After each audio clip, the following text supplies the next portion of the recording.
Hello, good morning, everyone. I hope everyone is doing well. Welcome, welcome. It is April 6th. It is Thursday. This is the last trading day of the week, by the way.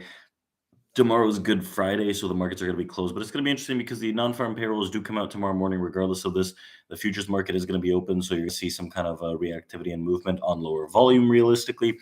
But the overall market is going to be generally closed on the stock market front. The futures, I believe, are open until 1 p.m. Eastern tomorrow. So it's going to be pretty interesting to see how this goes and what happens here as we come into that payroll number tomorrow morning. So right now, markets are slightly balanced at a top, right? There is some pullback, some offers are coming in overall. There is some downside that's trying to pressure this. But we're gonna have to see how these jobs numbers come out because realistically, I think we still have a lower volume, lower volatility day as the day continues today, leading into said jobs numbers.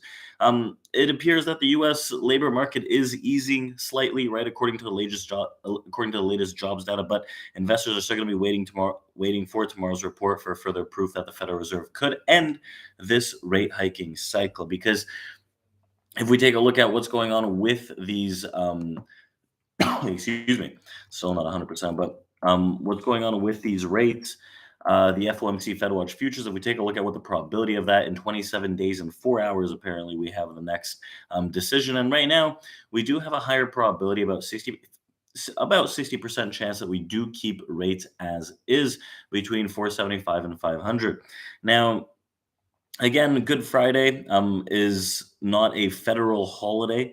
The consensus estimate for non-farm payrolls to increase 239,000 in March versus 311,000 in February, with unemployment changes or unemployment unchanged at 3.6%. The payrolls report will also be the last one ahead of the Federal Reserve meeting in May. So Fed funds futures show, like I said, about a 60% chance of no hike at all, and the remainder a 25 basis point hike. So this can and will affect the probabilities that are to come in May of this rate hike, right? Either they stay unchanged for a higher probability, or there's a higher chance that we could get a 25 basis point increase in the coming meeting. So a 25 basis point hike in the coming meeting, realistically, the chances of that increasing would come at a cost of the overall job market easing off a little more so that the Fed can put pressure on those rate hikes in terms of putting inflation down and dropping inflation lower. So markets are expecting further easing in the labor market after the latest EDP report showed a slower pace of hiring. Employers are also pulling back from a year of strong hiring and pay growth after a 3-month plateau is inching down. And this is what the ADP chief economist said. And in addition, job openings declined more than the expected in February's JOLT report, about 9.93 million, marking the first time the number dropped below 10 million since May 2021. So this could be the first sign of weakness in the labor market that is huge, right, necessarily. This is what some analysts said. But realistically, this could also be a bullish report, right? It can be a bullish number for the future guidance. Deutsche Bank economists, I don't know how much we can say about them because Deutsche Bank's on the first lately, expects March numbers to come in a stronger 250,000, which would be the second slowest pace of monthly growth over the last 2 years.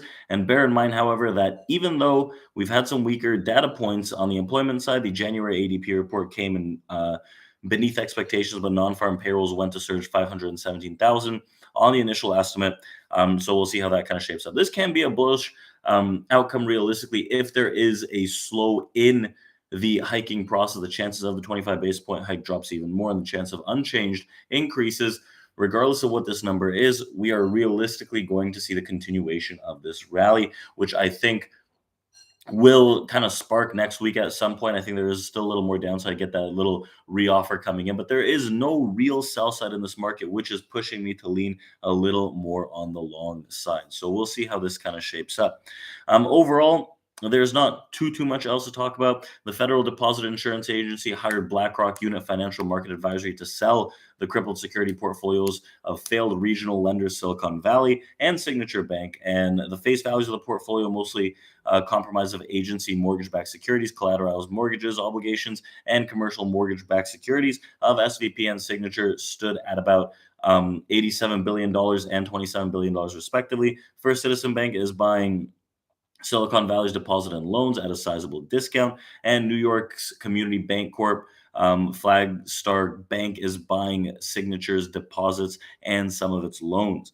So it also seems that we've kind of steamrolled over this quote unquote financial liquidity crisis. It doesn't seem like there is much developing on that until another catalyst comes about. But waters are quiet right now, which is helping propel this bull to the upside. We also have Walmart in the news, right? It expects that inflation could be more normalized in 2024 and the inventory to fall back towards historical norms as well. The retailing giant CFOs, John David Rainey, said the supply chain improvements are considerable along with inventory levels.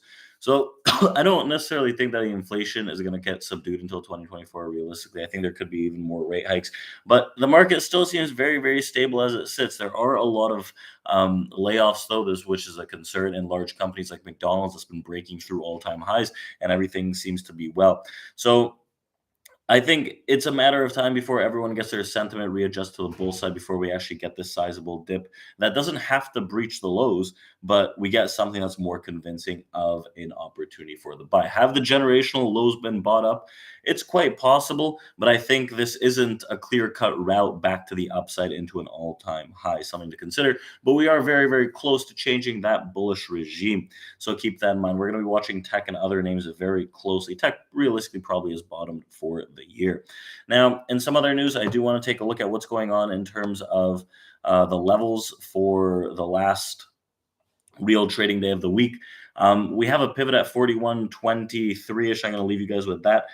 Sellers would probably come into that area and 33s. I don't really want to see them above that level. We have a huge level at 4100. Keep that in mind. The 4100, if that breaks, I think we get a pretty large reoffer down to 4080s.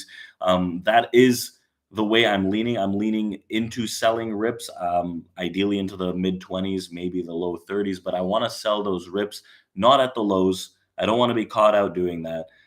If we hold and we get a huge stuck short again at 4,100, like we saw yesterday in our room, check that out, community.tradeproacademy.com, then probably a decent buy. But I'm just going to wait to see if we can come up a little more to get those longs into an area where there's actually strong-handed shorts, and then look for that downside push.